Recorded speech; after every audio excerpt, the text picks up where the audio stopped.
Good morning, everyone, and welcome. I'm excited to kick off today's session with an overview of our monitoring and evaluation of TB, Dr. TB, TB, HIV, leprosy, and other lung disease programs.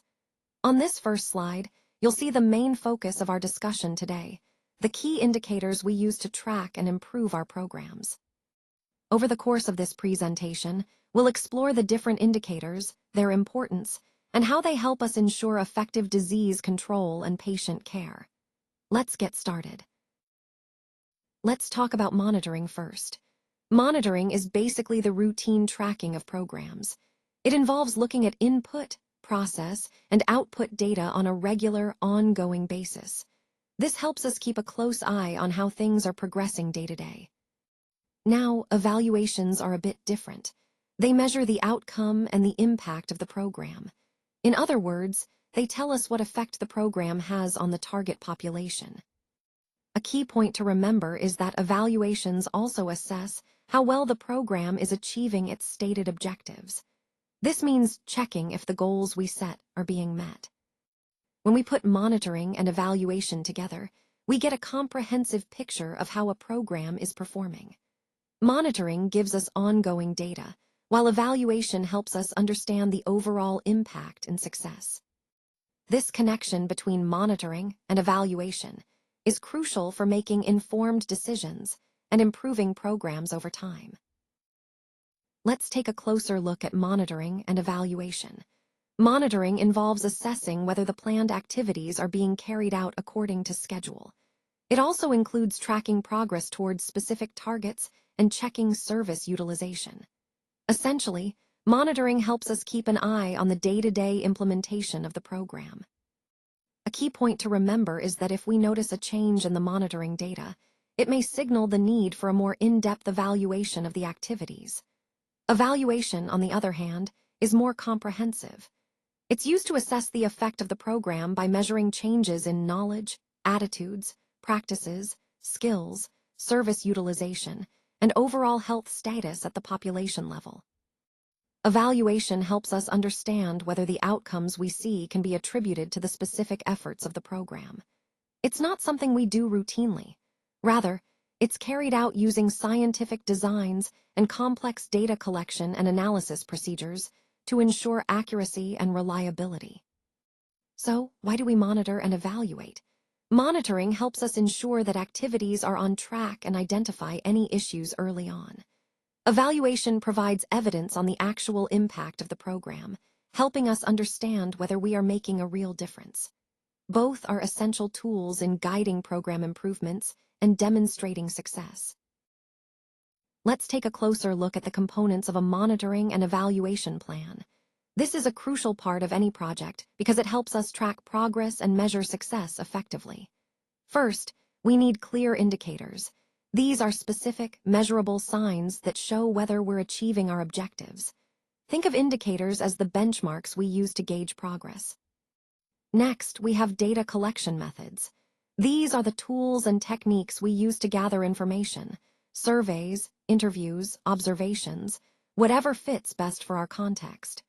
Choosing the right method ensures we collect accurate and relevant data. Then, there's the responsibility for data collection and analysis. It's important to assign roles clearly so everyone knows who is responsible for each part of the process. This keeps the plan organized and ensures accountability. Finally, we need to consider how often we review and report on our findings.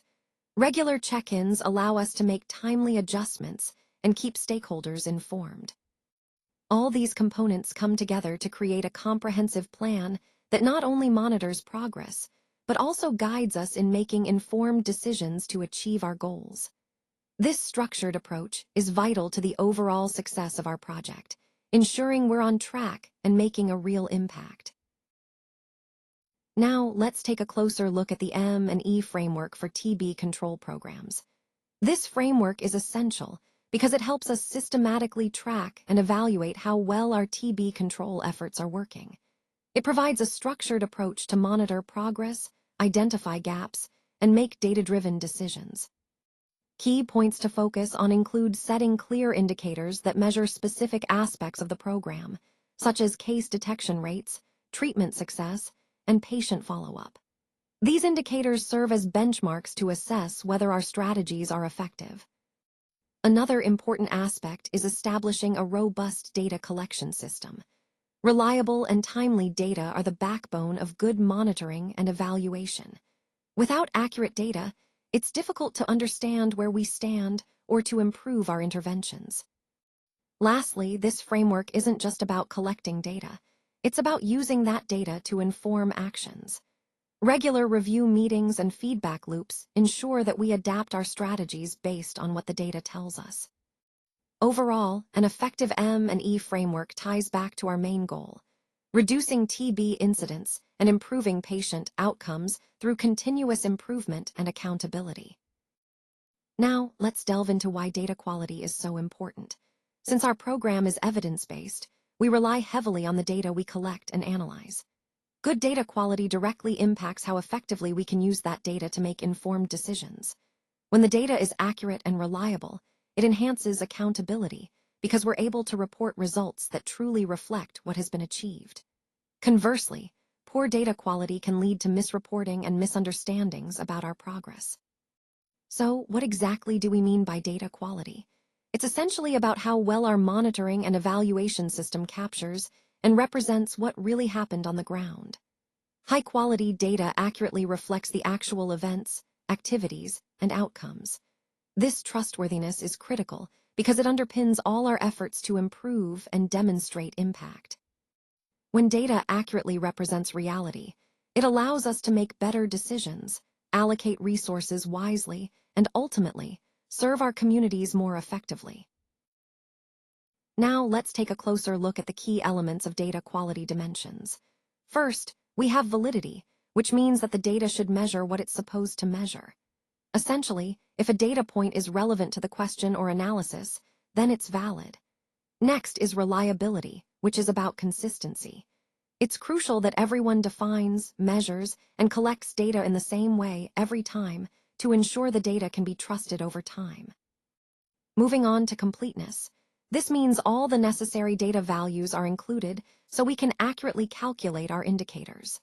No variables should be missing because gaps can lead to incorrect conclusions. Then, we have precision, which refers to the level of detail in the data. The units of measurement should be very clear and specific enough to support thorough analysis. Timeliness is also vital. Data needs to be up to date and available when we need it. Outdated information can mislead decision-making. Lastly, integrity speaks to the trustworthiness of the data, ensuring that the data is true, free from deliberate bias, and hasn't been altered for personal or political reasons. All of these dimensions come together to support high-quality data, which is essential for making informed, reliable decisions as part of our overall data strategy. All right, let's look at this slide. You see the words valid and reliable highlighted here. These are two essential qualities for good data. Now, when I say data is valid, I mean that it accurately represents what we're trying to measure or understand. Valid data truly reflects the real-world phenomenon we're studying. On the other hand, reliable data is consistent over time and across different situations. If we collect the same data repeatedly under similar conditions, a reliable dataset will give us similar results each time. Notice the visual cues here. Some parts are marked with check marks, indicating these qualities are desirable, while other sections are marked with excess, showing what we want to avoid. Good data should always be both valid and reliable. That means it accurately reflects reality and can be trusted to produce consistent results. When we combine these two qualities, we get data that we can confidently use to make decisions, draw conclusions, and support our overall goals. Without validity, our data might be consistent but inaccurate. Without reliability, our data might be accurate at one moment but inconsistent over time. So the key takeaway here is, good data isn't just about having lots of information. It's about having data that is both valid and reliable. That's what makes our insights trustworthy and useful in any analytical or decision-making process. Let's take a closer look at some key concepts in monitoring and evaluation. First, The baseline data, this tells us what the current TB detection rate is, which in this case is 40%. Understanding our baseline is essential because it gives us a starting point for measuring progress. Next, we have the indicator. Think of an indicator as a simple, reliable measure that reflects changes connected to our intervention. It's a way to track whether what we're doing is making a difference. Then there's the target. The target specifies what we want to achieve with that indicator. For example, we might aim to increase the detection rate from 40% to 70% by a certain date. It defines the quantity, the quality, the timing, and the location of our goal. Finally, the goal is a longer-term statement. It expresses our overall vision or the change we want to see in the long run. The goal guides our efforts and helps us stay focused on the bigger picture. All these concepts, baseline, indicator, target, and goal, are interconnected. They form the foundation of effective monitoring and evaluation, helping us measure progress, stay aligned with our objectives, and ultimately improve health outcomes. Effective TB prevention and control really depends on having a proper and standardized recording and reporting system in place. This system should be integrated into the District Health Management Information System, or DHIS, to ensure consistency and ease of data management. Health facilities, or HFs, need to make sure they are completely and correctly recording visitors and screened clients in the outpatient department register. Accurate recording of these details helps us understand how many people are being screened and who needs further attention. Similarly, HFs must also thoroughly record information about index TB cases and their contacts, including investigation and screening statuses. This detailed data is essential for tracking the progress of each case and ensuring no one falls through the cracks. Recording and reporting are not just about data collection. They are vital tools for systematically monitoring and evaluating our efforts. They help us assess the progress of individual patients and their treatment outcomes, as well as give us a clear picture of the overall program's performance. Finally, the tools we use for recording and reporting are fundamental in guiding our decision-making process, allowing us to identify gaps, improve strategies, and ultimately control TB more effectively. Consistent, accurate data is the backbone of a successful TB program. Let's take a closer look at the various tools and registers used in our TB and leprosy programs. First, we have the presumptive TB referral sheet, which is essential for guiding patients suspected of having TB to the appropriate diagnostic services.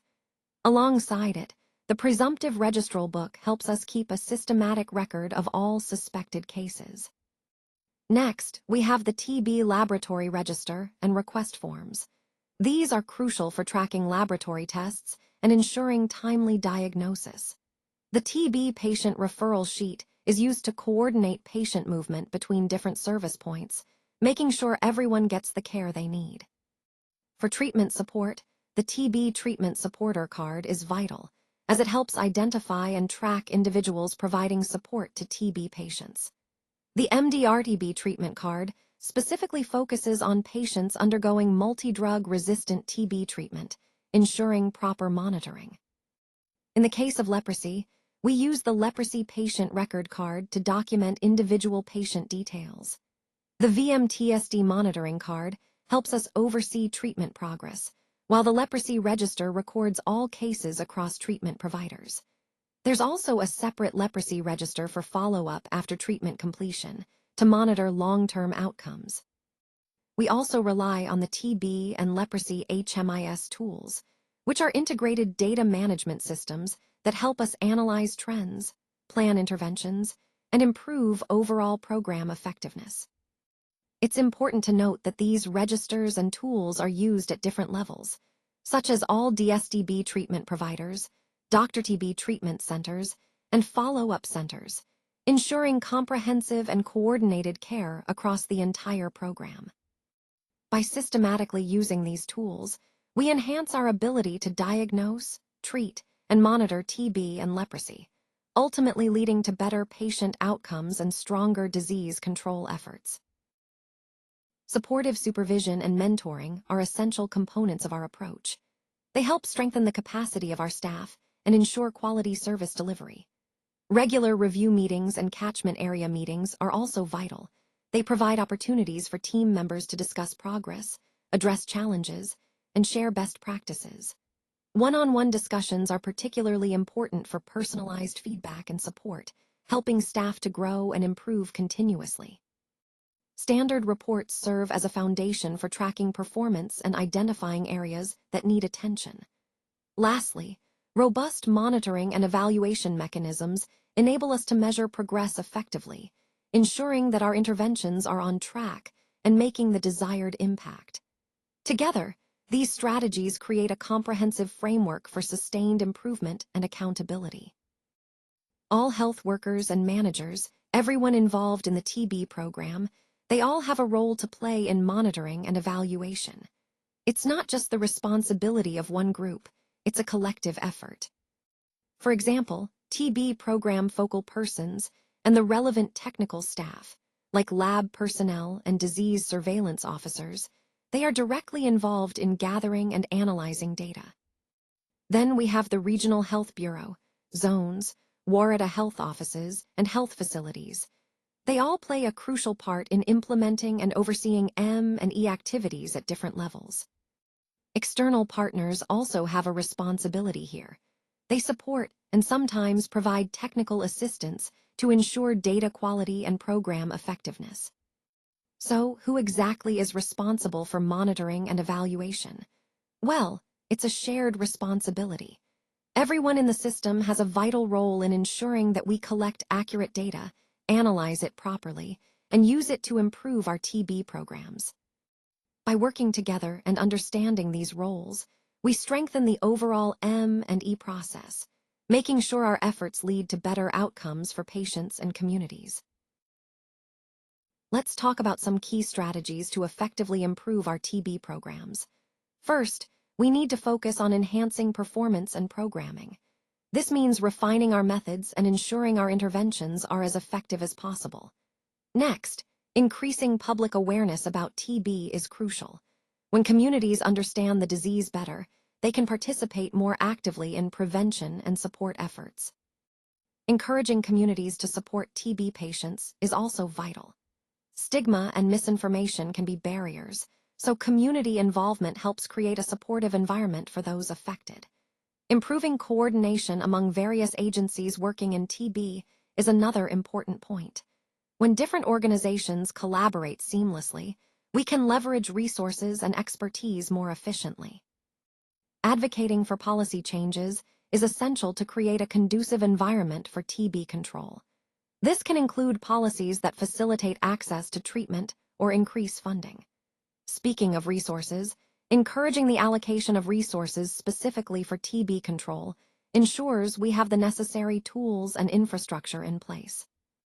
Finally, sharing lessons learned from both local and international programs is invaluable. It helps us identify best practices, avoid common pitfalls, and adapt successful strategies to our own contexts. Overall, these actions, improving performance, raising awareness, fostering community support, strengthening coordination, advocating for policy change, resource allocation, and sharing lessons, are all interconnected. They form a comprehensive approach to tackling TB more effectively and moving closer to our shared goal of ending the disease. Let's take a closer look at some of the data quality issues we often encounter. First, incomplete recording and reporting can really hinder our ability to get a full picture of the program's performance. When data isn't fully captured, we risk making decisions based on gaps rather than facts. Next, inconsistent data collection and reporting practices can lead to discrepancies that make analysis challenging. If different teams or periods report data differently, it becomes hard to track progress accurately or identify trends over time. Misinterpretation or miscalculation of indicators is another common challenge. Sometimes, data is recorded correctly, but then misunderstood or inaccurately calculated, which skews our understanding of key metrics. We also see a lack of using available information effectively for decision-making. Data should guide our strategies, but often it's underutilized, leading to missed opportunities for improvement. Furthermore, minimal program-specific or integrated supervision systems can limit our ability to monitor and evaluate comprehensively. Without targeted or integrated tools, we miss critical insights. There's also a shortage of recording and reporting tools, which hampers data collection efforts. If the right tools aren't available or accessible, data quality suffers. Improper or poor documentation practices can cause confusion and reduce data reliability. Accurate records are essential for tracking progress and accountability. Finally, all these issues contribute to broader monitoring and evaluation challenges within the TB program. Addressing these data quality issues is essential for improving program outcomes and ensuring that our interventions are based on reliable, actionable information. Let's take a closer look at some of the key indicators in our TB and leprosy program. First, we have the TB treatment coverage, which is currently marked as existing. This means that we are actively reaching a significant portion of the affected population. Next, the tuberculosis retreatment rate is also existing, indicating that we are monitoring cases where patients need to be treated again, which is crucial for understanding treatment challenges. Moving on, the cure rate for bacteriologically confirmed pulmonary TB cases is an important measure of how effectively our treatments are working. Maintaining a high cure rate is vital for controlling the disease. The TB treatment success rate among all forms of TB cases is another critical indicator, reflecting the overall effectiveness of our treatment programs. It's also important to note the new indicator on unsuccessful treatment outcomes among all forms of TB. Tracking this helps us identify where improvements are needed to reduce failures and defaults. Lastly, we look at the proportion of all TB cases notified and treated from community referral. This highlights the reach of our community-based efforts and the importance of engaging local networks in our case detection and treatment. All these indicators together give us a comprehensive view of our program's performance and help us identify areas for ongoing improvement. Let's take a closer look at some key TB and leprosy program indicators, starting with the community-based TB treatment success rate, which is marked as existing. This means we already have a system in place to monitor how effectively TB treatment is being managed within communities. It's a crucial measure because successful treatment in the community directly impacts overall disease control. Moving on, we have the proportion of notified TB cases, including all forms, contributed by other governmental and private facilities. This is a new indicator, highlighting the importance of understanding how different sectors are contributing to TB detection and reporting. It helps us see the broader picture of TB case management across various health providers. Next is contact investigation coverage, also a new indicator. This focuses on how thoroughly we are tracing and testing contacts of known TB cases. Expanding this coverage is vital for early detection and preventing further transmission. Following that, we have TB preventive therapy, or TPT coverage, which measures how many at-risk individuals are receiving preventive treatment.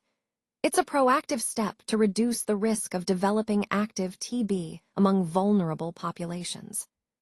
Finally, the TPT completion rate, another new indicator, tells us how many individuals who start preventive therapy actually complete it successfully. Ensuring high completion rates is essential for the effectiveness of our prevention efforts. Overall, these indicators, especially the new ones, are designed to give us a comprehensive view of our progress and challenges. They help us identify where to focus our efforts to improve TB and leprosy control within the broader health landscape. Let's take a closer look at some important indicators from our TB and leprosy program, starting with the percentage of new and relapsed TB patients tested using WHO-recommended rapid tests at the time of diagnosis. This is crucial because early and accurate detection can significantly improve treatment outcomes. Moving on, we have the coverage of drug susceptibility testing, or DST, for TB patients. This indicator shows how well we are identifying drug-resistant cases, which is vital for tailoring effective treatment plans and preventing further resistance. Next is the detection rate of drug-resistant TB cases. A higher detection rate means we're better at finding cases that require specialized treatment, helping us control the spread of resistant strains. We also look at Dr. TB treatment coverage, ensuring that patients diagnosed with drug-resistant TB actually receive proper treatment is essential for their recovery and for reducing transmission. Then there's the final outcome of Dr. TB cases. Monitoring this helps us assess the effectiveness of our treatment programs and identify areas for improvement. Finally, we consider the proportion of all TB and Dr. TB patients with malnutrition. Malnutrition can weaken the immune system and hinder recovery, so addressing nutritional needs is a key component of comprehensive TB care. Overall, these indicators give us a clear picture of where we stand and help us identify priorities to strengthen our efforts against TB and leprosy. Now, moving on to slide 19, let's look at the proportion of HIV-positive new and relapsed TB patients who are on ART during their TB treatment. This indicator is crucial because it reflects how well our integrated HIV and TB programs are working. Ensuring that HIV-positive TB patients receive ART not only improves their overall health outcomes, but also reduces the risk of transmission and improves treatment success rates.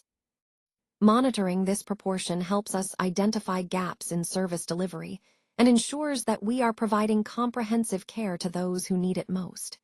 It's an existing indicator, which means we already have some data, but continuous improvement is essential.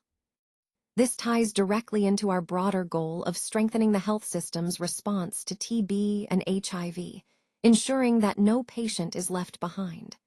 By focusing on this, we can better coordinate our efforts and improve patient outcomes across the board. Let's take a closer look at the TICOMIT report and how it aligns with our reporting schedule. Starting from Mescarum 21st to TICOMIT 20th, we track the Mescarum report, which covers the period from NEHACI 21st to Mescarum 20th. Next, the NEHACI report runs from HAMLI 21st to NEHACI 20th, capturing data for that specific period. Following that, the HAMLI report spans from SANE 21st to HAMLI 20th, completing the cycle for that quarter. Now, regarding our overall reporting schedule, we organize these reports quarterly. The fourth quarter, or Quarter IV, covers Megabit 21st to SANE 20th. Quarter III runs from TASA's 21st to Megabit 20th, and Quarter II is from Mescarum 21st to TASA's 20th. Finally, Quarter I encompasses SANE 21st to Mescarum 20th. This structure ensures we systematically review each period, maintaining consistency across our reporting cycles. It's essential to understand that this schedule helps us keep track of progress and performance throughout the year, aligning data collection and reporting with specific timeframes. By following this schedule, we can compare data across quarters effectively and identify trends or areas needing attention as we move forward in our overall strategy. Let's go through the different treatment outcomes and what they mean. Starting with cured. This refers to a pulmonary TB patient who, at the beginning of treatment, had bacteriologically confirmed TB. If they complete the treatment as recommended by national policies, show evidence of bacteriological response, and there's no indication of failure, they are considered cured. Next is treatment completed. This is for patients who finish their treatment course according to guidelines, but their outcome doesn't meet the strict criteria for cure or treatment failure. It's a sort of in-between category. Then we have treatment failure. This applies to patients whose treatment regimen had to be stopped or changed permanently, perhaps due to lack of response or adverse effects, necessitating a new treatment strategy. Moving on to died. This is straightforward. It includes anyone who passes away before starting treatment or during the course of treatment. Lost to follow-up, or LTFU, refers to patients who either never start treatment or whose treatment was interrupted for 2 or more consecutive months. This is a critical category because these patients are at risk of ongoing transmission and worse health outcomes. Not evaluated describes patients for whom no treatment outcome was assigned. Sometimes, data might be missing or incomplete, and we simply don't have enough information to classify their status. Now, the term TSR, which stands for treatment success rate, combines the outcomes of cured and treatment completed. It provides a broad measure of how effectively treatment programs are working. Finally, sustained treatment success is an additional concept used mainly in operational research.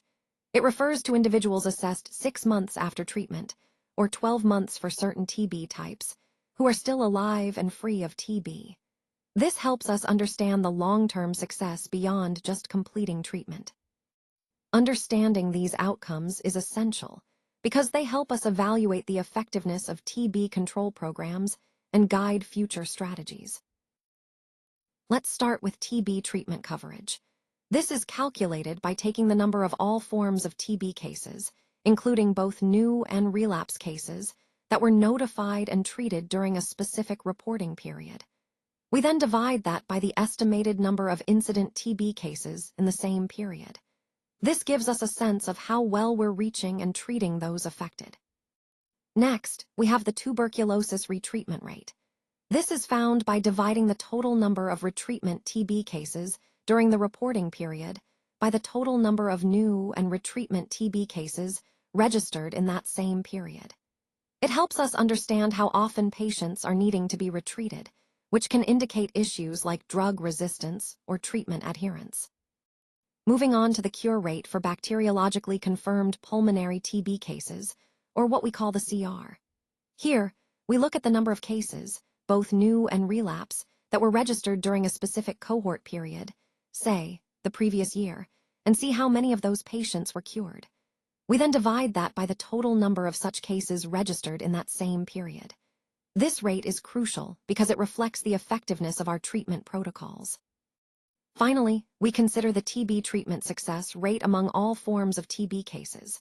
This involves taking the number of TB cases, both new and relapse, that were diagnosed and successfully completed treatment during a specific cohort period, and dividing it by the total number of those cases registered in the same period. This overall success rate helps us evaluate our program's performance in managing TB comprehensively. Throughout this slide, the key takeaway is that these indicators, coverage, retreatment rate, cure rate, and success rate, are vital for understanding how effectively we're diagnosing, treating, and ultimately controlling TB in our communities. They connect directly to our overarching goal of reducing TB burden and improving patient outcomes. Now, let's look at some key indicators related to TB treatment outcomes and case notifications. First, we have the unsuccessful treatment outcome among all forms of TB. This is calculated by dividing the number of TB cases that either were lost to follow-up, died, or failed treatment by the total number of TB cases registered in a specific period. This helps us understand how effective our treatment efforts are and where we might need to improve. Next, we consider the proportion of all TB cases notified and treated that were referred by community health workers, specifically HUEs.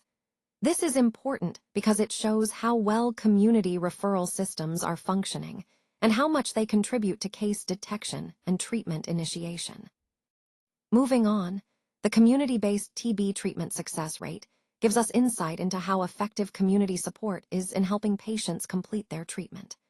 It's calculated by looking at the number of TB patients who were cured or completed treatment with adherence support from HUEs, divided by the total number of patients who started treatment and received adherence support in the same period.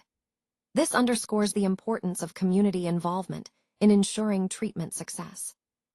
Finally, we examine the proportion of TB cases, both new and relapse, that are notified by other government and private facilities through PPM or public-private mix sites. This helps us gauge how much of the case detection is coming from partnerships outside the traditional health facilities, highlighting the role of private and other governmental sectors in TB control. All these indicators together give us a comprehensive picture of our TB program's performance, especially in terms of treatment success, community engagement, and facility partnerships. They remind us that a strong, collaborative approach is essential to controlling and eventually ending TB. Let's now look at contact investigation coverage. This metric helps us understand how effectively we're identifying and evaluating contacts of confirmed pulmonary TB patients. The formula compares the number of contacts who are actually assessed for TB disease or infection during the reporting period to the total number of contacts of confirmed TB patients. A higher coverage indicates better reach and follow-up, which is crucial for controlling transmission. Moving on to TB preventive therapy, or TPT, coverage. This tells us how many eligible individuals started treatment out of all those who should have. It's a key indicator of our proactive efforts to prevent the progression of latent TB infection to active disease. The goal is to maximize this coverage to reduce future TB cases. Next is the TPT completion rate. This measures how many individuals who began TPT actually finished the full course. Completion is vital because incomplete treatment can lead to drug resistance and treatment failure. So, tracking this helps us assess the quality of our intervention and adherence support. Finally, we look at the percentage of new and relapsed TB patients tested with WHO-recommended rapid tests at diagnosis. This percentage reflects our commitment to rapid, accurate diagnosis. Using these quick tests at the outset ensures timely treatment decisions and improves patient outcomes. Overall, these metrics together give us a comprehensive picture of our program's effectiveness in early detection, prevention, and treatment adherence. Let's take a closer look at some key indicators in our fight against TB. First up is drug susceptibility testing, or DST coverage. This measures how many bacteriologically confirmed TB cases are actually undergoing testing for drug resistance, specifically for rifampicin. The idea here is to ensure we're identifying resistant strains early so we can tailor treatment effectively. Next, we have the drug-resistant TB case detection rate. This tells us how many drug-resistant TB cases we're actually finding out of the estimated total number of cases during a given period. It's a crucial metric for understanding how well we're doing in identifying resistant cases among all TB patients. Then there's Dr. TB treatment coverage, which indicates the proportion of detected drug-resistant TB cases that are actually registered and started on appropriate second-line drug regimens. This step is vital because detection alone doesn't save lives. Getting patients on the right treatment does. Finally, we look at the Dr. TB 6-month interim outcome. This measures the success of treatment by looking at the number of patients enrolled in the regimen for whom we have a 6-month outcome. Monitoring these results helps us evaluate the effectiveness of our treatment strategies and make necessary adjustments. Overall, these metrics are interconnected. They help us assess our detection capabilities, treatment initiation, and early treatment outcomes, all of which are essential in controlling TB and preventing resistance. Let's take a closer look at the final outcomes of Dr. TB cases. The key here is understanding how we determine success rates.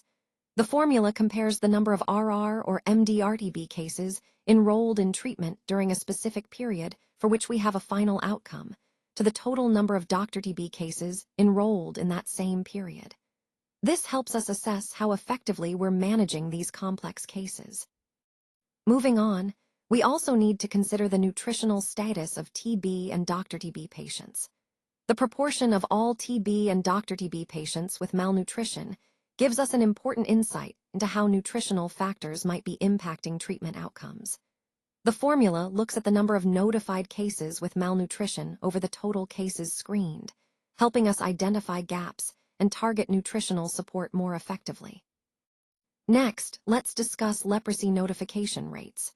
We calculate this by dividing the total number of leprosy cases notified in a period by the estimated population in the catchment area, then multiplying by 10,000. This rate helps us understand the burden of leprosy in specific regions and whether our control efforts are making an impact. Finally, the grade II disability rate among new leprosy cases is an important indicator of early detection. It's calculated by dividing the number of new cases with disability, grade II at diagnosis, by the total number of new leprosy cases detected in that period. A lower rate suggests better early diagnosis and intervention, which is crucial for preventing disabilities. Overall, these metrics are vital for evaluating our program's effectiveness, guiding resource allocation, and ultimately improving patient outcomes. Let's now look at some key indicators that help us measure the effectiveness of our TB and leprosy programs. First, the leprosy treatment completion rate. This tells us what proportion of diagnosed cases successfully complete their treatment within a specific period. The formula considers the number of cases that finished treatment successfully divided by the total number of cases registered during that same period. It's a crucial measure because completing treatment is essential to prevent relapse and further transmission. Next, we have the leprosy household contacts screening coverage. This indicator shows us how well we're doing in screening those who are most at risk, household contacts of leprosy patients. It's calculated by dividing the number of contacts screened by the total number of contacts registered. This helps us catch cases early and prevent new infections. Moving on, there's the proportion of registered new and relapsed TB patients with documented HIV status. Given the strong link between TB and HIV, it's vital to know the HIV status of TB patients. This is measured by the number of TB patients with recorded HIV test results divided by the total number of TB patients registered during the period. It highlights the integration of TB and HIV services. Finally, the proportion of HIV-positive TB patients who are on or continuing ART during their TB treatment. This is a critical indicator because initiating or maintaining ART in HIV-positive TB patients improves treatment outcomes and reduces mortality. It's calculated by dividing the number of HIV-positive TB patients on ART by the total number of HIV-positive TB cases registered. All these indicators are interconnected and align with our overall goal: reducing the burden of TB and leprosy through effective treatment, early detection, and integrated care. Thank you so much for your attention today. I really appreciate you taking the time to engage with this presentation. I hope the insights we've discussed have been helpful and have provided you with a clearer understanding of the key concepts. Remember, the ideas we've covered are all about applying these strategies to make a meaningful difference. If you have any questions or want to explore further, please don't hesitate to reach out. Thanks again for being such a wonderful audience.